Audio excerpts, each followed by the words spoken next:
Hello hi and नमस्ते welcome back to my channel. आज फेरि नयाँ दिन नयाँ भिडियोको साथमा आइसकेको छु र आशा छ यहाँ सबैजना आराम कुशलै हुनुहुन्छ होला। र आजको वेदर चाहिँ उज्यालो न उज्यालो छ यति बेला होइन, बिहानको 10 बजेको छ तर पनि यस्तो उज्यालो छ आज चाहिँ। हेर्नु न है, आहा उडी उडी भाग्छ मन, हेर्नुभयो है। आम्मामा आज चाहिँ उज्यालो न उज्यालो छ र त्यस्तो साह्रो चिसो पनि छैन आज चाहिँ। आजको वेदर रिपोर्ट चाहिँ यस्तै छ साथीहरू। तर पनि मैले चाहिँ आज नुडल खाने निर्णय, किनभने मैले हिजो पनि अस्ति पनि मैले चाहिँ त्यो के भन्छ फ्रिजको केकहरू खाइदिएको थिएँ कि स्पन्जीहरू। म यो साइडमा यस्तो घाँटी दुख्यो हिजो त दिनभरि अँध्यारो कालो न कालो।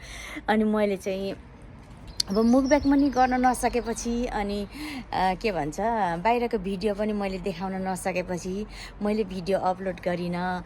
अनि मैले चाहिँ त्यो हनी र लेमनको चक्लेटहरू खाएँ अनि तातो पानीहरू खाएँ र घर आएपछि उपचारले गर्दा आज चाहिँ मेरो यो घाँटी ठिक भएको छ। नभए यो साइडमा एकदम घाँटी दुखेर मैले मुखब्याङ भिडियो पनि ल्याउन सकेको थिइनँ। आज चाहिँ दुरुस्त तन्दुरुस्त भएर म चाहिँ हजुरहरूसँग फेरि पनि मुखब्याङ भिडियो लिएर आउँदैछु। आज चाहिँ मैले नुडल बनाएर खान्छु। यस्तो चिसो मौसममा त नुडलै मिठो हुने होइन, अनि त्यसले गर्दा म चाहिँ अब नुडल बनाएर खान्छु है त साथीहरू।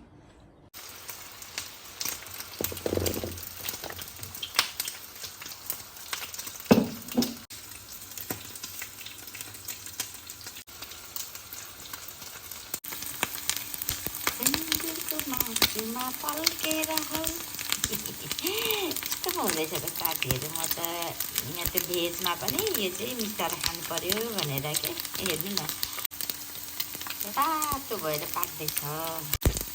यस्तो पो हुन्छ त हेर्नु न। उसिनेको पोर्क मिटलाई चाहिँ मैले यसरी फ्राई गरेँ होइन, यस्तो रातो बनाएर चाहिँ खाँदा चाहिँ मलाई पनि मिठो लाग्छ। मिठो साह्रै मिठो अचम्मै मिठो। जाडो महिनामा असाध्यै मनपर्ने मध्येको नुडल पनि एक हो नि त होइन साथीहरू। यस्तो मिठो लाग्छ सुप नुडल खानुलाई होइन त। आज चाहिँ अन्डा पनि लगाएँ, बोइल गरेको अन्डा चाहिँ मेरो रेडी भयो।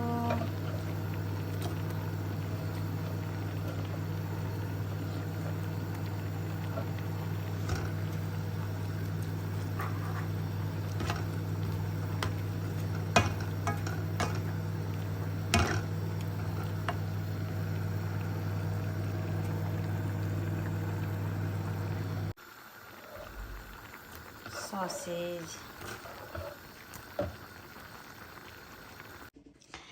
अब चाहिँ भने म चाहिँ खानालाई रेडी। मैले चाहिँ ससेज अन्डा अनि मैले चाहिँ यहाँ चाहिँ पोर्क बनाएको छु होइन, पोर्कको यो क्रिस्पी बनाएको छु, अघि मैले देखाइहालेको छु होइन। अनि यहाँनिर मेरो सलादहरू छ अनि म चाहिँ आज यस्तो खाँदैछु सिम्पल।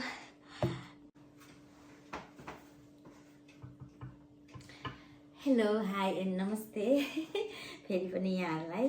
र मेरो चाहिँ नुडल फाइनली रेडी भएको छ हेर्नु न साथीहरू होइन। अनि यो खोर्सानी त मेरो फेभरेट हो, मैले यो नखाइरहन सकिनँ, त्यसले गर्दा मैले यो पनि खाँदैछु। मेरो यहाँ अन्डाहरू पनि छ, यो चाहिँ क्रिस्पी पोर्क हेर्नु न। अब म चाहिँ ढिला नगरी लिएँ ल साथीहरू, एकदम भोक पनि लागिरहेछ। मैले मुखब्याङ गर्ने भनेपछि चाहिँ मैले मेरो पेटलाई एकदम खाली भरपुर खाली जतिसम्म सक्छु नि मैले नखाएर म चाहिँ मुखब्याङको लागि रेडी हुन्छु। म लिएँ ल साथीहरू। स्टिल तातो अन्डा पनि खानु मन लाग्यो आज धेरै पछि बोइल गरेको।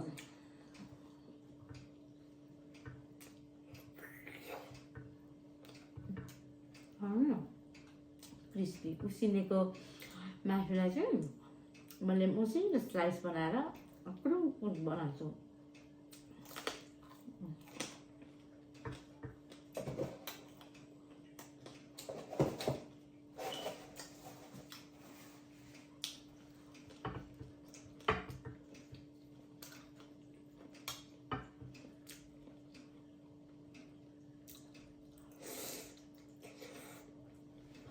यस्तो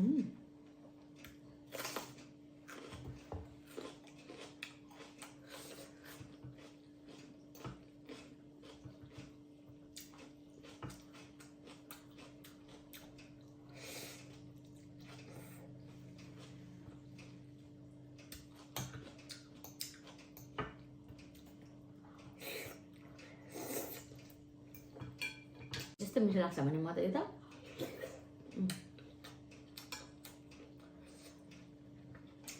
ससेज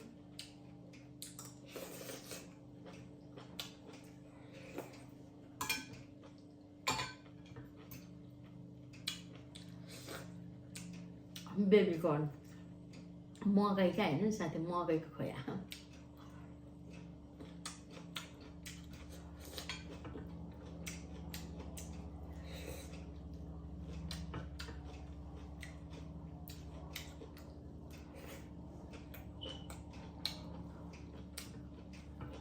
यो चाहिँ मटर कोसा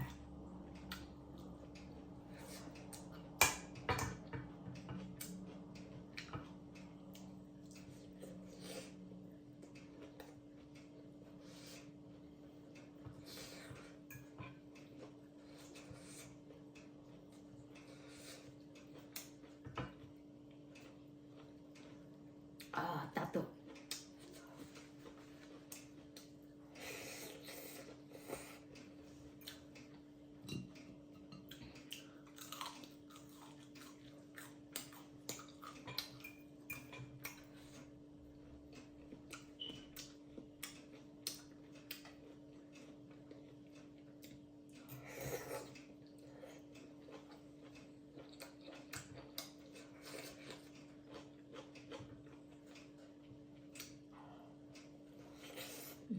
तातो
lemon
अचम्मै होइन साथीहरू,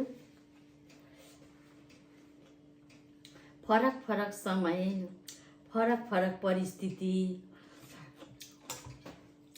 अनि यस्तो यो फरक फरक खालको सोच होइन त। अचम्म लागेर आउँछ क्या मलाई, किन फरक फरक किसिमको सोच, फरक फरक किसिमको समय भन्दाखेरि यसरी पहिले हाम्रो बाजे जुजु बाजेहरूले त यसरी देखाएर खानु हुँदैन है, चोखे लाग्छ। के भन्छ धामीले त्यो उ गर्नुपर्छ होइन, चोखे लागेको त्यो कटाउनुपर्छ, त्यसरी भनेर भन्नुहुन्थ्यो होइन। ठ्याक्कै त्यो शब्द मलाई याद भएन अहिले है। अहिले भने चाहिँ जसले देखाएर खायो, जसले मजाले जिब्रो पड्काएर खायो ऊ नै वाह वाह होइन त साथीहरू, वाह वाह पाइने अचम्म लागेर आउँछ क्या। त्यसले गर्दा मैले पनि भर्खर सिक्दैछु। यो चाहिँ मेरो सुरुवाती मात्रै हो। खाना त अरू बेला पनि खाइन्छ होइन, तर अन क्यामेरामा खानु र अफ क्यामेरामा खानु भनेको चाहिँ फरक हुँदो रहेछ। त्यही भएर फरक फरक समय, फरक फरक परिस्थिति, अनि फरक फरक मान्छेको सोच होइन त साथीहरू।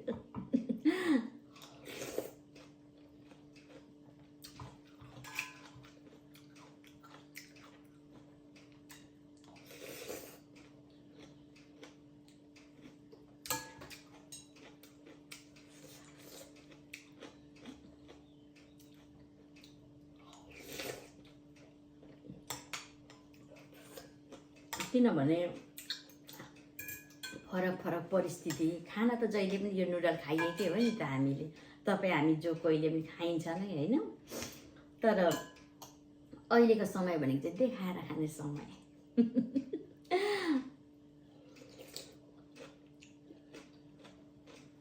अचम्म लागेर आउँछ।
अमिलो मिठो लाग्ने फेरि।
खाइ पो सकियो त साथीहरू। सुप नुडल चाहिँ तातो जाडो महिनामा यस्तो तातो सुपहरू चाहिँ जति भए पनि खान सकिन्छ नि त, पचाइन्छ पनि। गर्मी महिना चाहिँ खान सकिँदैन होइन। र आज चाहिँ मैले यसरी नै सुप नुडल्स बनाएर खाएँ। आजको मेरो मुकब्याङ भनेको चाहिँ छिटो छरितो मिठो, स्वास्थ्यलाई त राम्रो नभनौँ होइन, तर पनि मुखमा चाहिँ टेस्टी हुने अनि जाडो महिनामा खान मन लाग्ने धेरै जसो यही नुडल नै हो हामीलाई। र आजको मेरो मुकब्याङ भिडियो चाहिँ हजुरहरूलाई के कस्तो लाग्यो, आशा छ मन पराइदिनुहुन्छ होला भन्दै आजको यो भिडियोबाट चाहिँ बिदा हुन चाहन्छु। र फेरि अर्को भिडियोमा भेट्ने बाचा गर्दै अहिले भने bye bye, love you all.